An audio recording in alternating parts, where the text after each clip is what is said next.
What's good, y'all, and welcome to another vid. So we are currently once again in this official browser thing. If you want to reach it, go to the burger menu, go to the three people in a circle menu, click on it, click on featured, and you're going to find the egg hunt preview. So egg hunt preview, it's been teased for like, I don't know, 5 days now.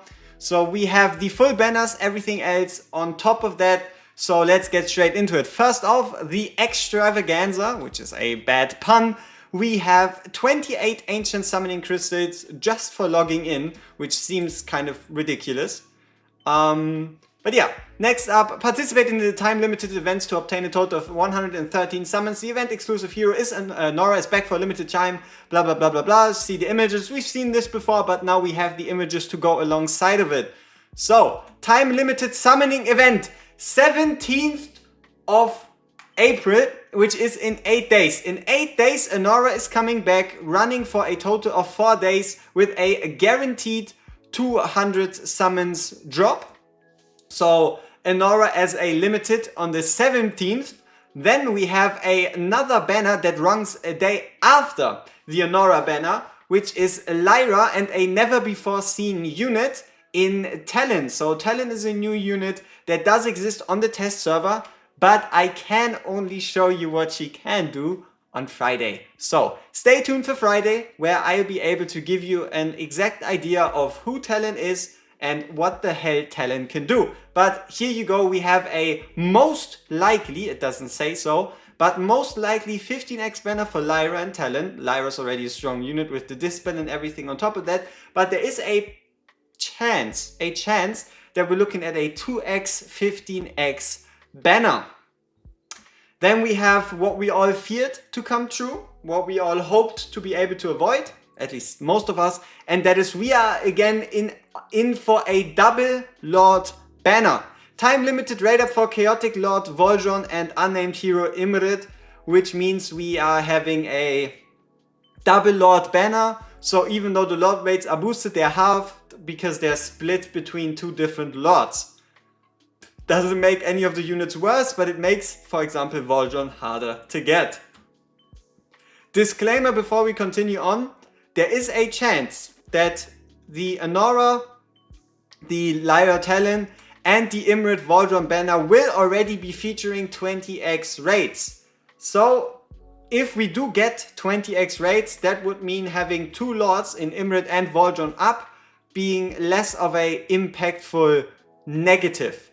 And then we have another banger banner where we have Twyla and Hatset, the double nightmare banner running from the 25th to the 27th.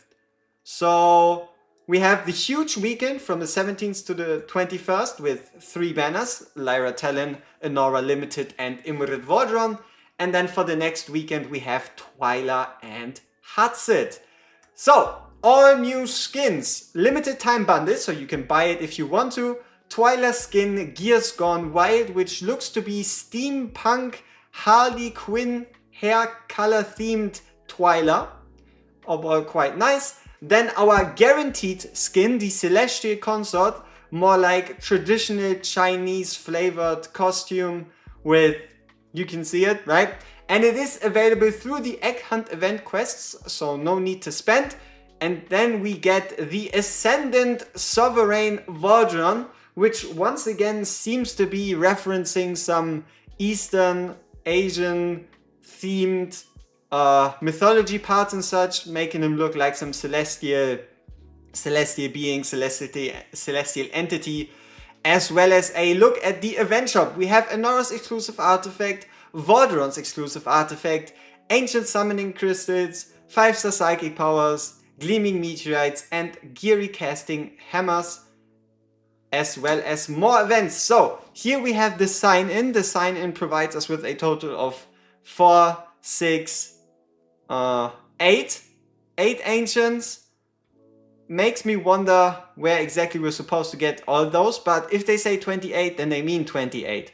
Then we have Monkey vs. Goblin, where you can earn the frame, blue summons, meteorites, ancient shards. Then the Treasure Hunt celebration, once again with more shards, so more blue summons, more shards for ancient, more shards for psychic powers, more gems, a match-up master type of match 2 deal with skill dust, again, ancients and blues. Then a lucky roulette with more shards, more gems, more energy. Lucky divination with the chance or probably the guarantee of a skin select package, blue gems, skill crystals and essential materials, as well as Enora's artifact in the artifact shard assembly, meaning if you are to complete events, if you were to play everything properly, you are going to get yourself a guaranteed Enora artifact. Alright, so this has already been our preview of this very, very impressive event. So at this point you feel free to sign off, call it a day. But I'm just gonna spend a couple of minutes yapping about the effects of Enora and a bit of, do I really think she's gonna be that impressive, right? So Enora's release does coincide with the tower mode. That is something you should keep in mind. Enora's banner ends when the tower mode begins. That means that there is a very real, very high chance, a very big possibility for Enora to be very relevant in the tower. There's two scenarios where she could be relevant. Number one, a scenario where you cannot equip gear, right?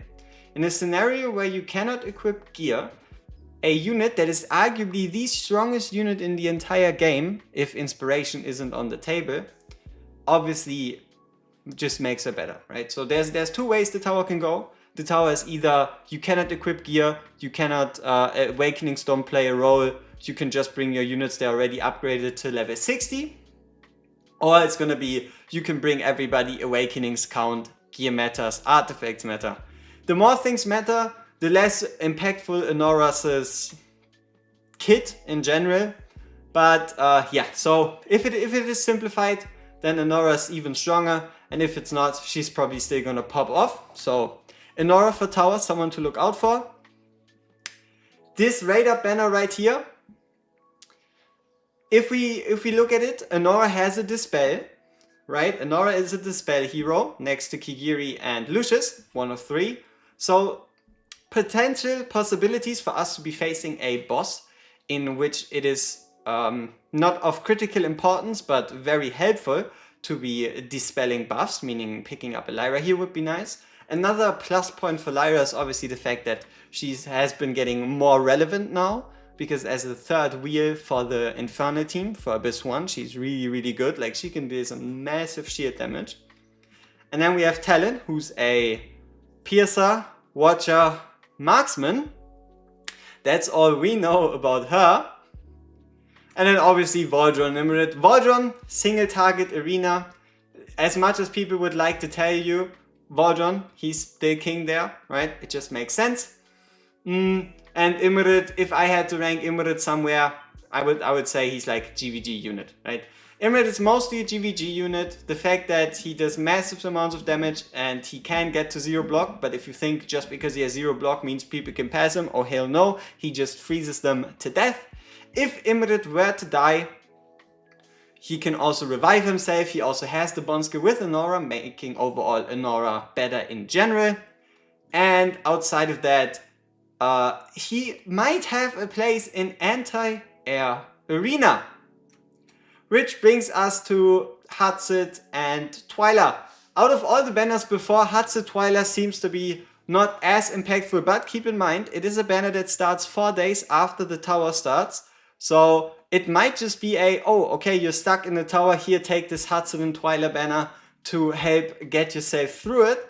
So there is a chance that obviously Hatsid comes in clutch, because keep in mind, if we're looking at a tower, if you're looking at especially the first phase of tower being themed like chapter 8, it is very possible that Hatsid just comes in and completely annihilates everything, right?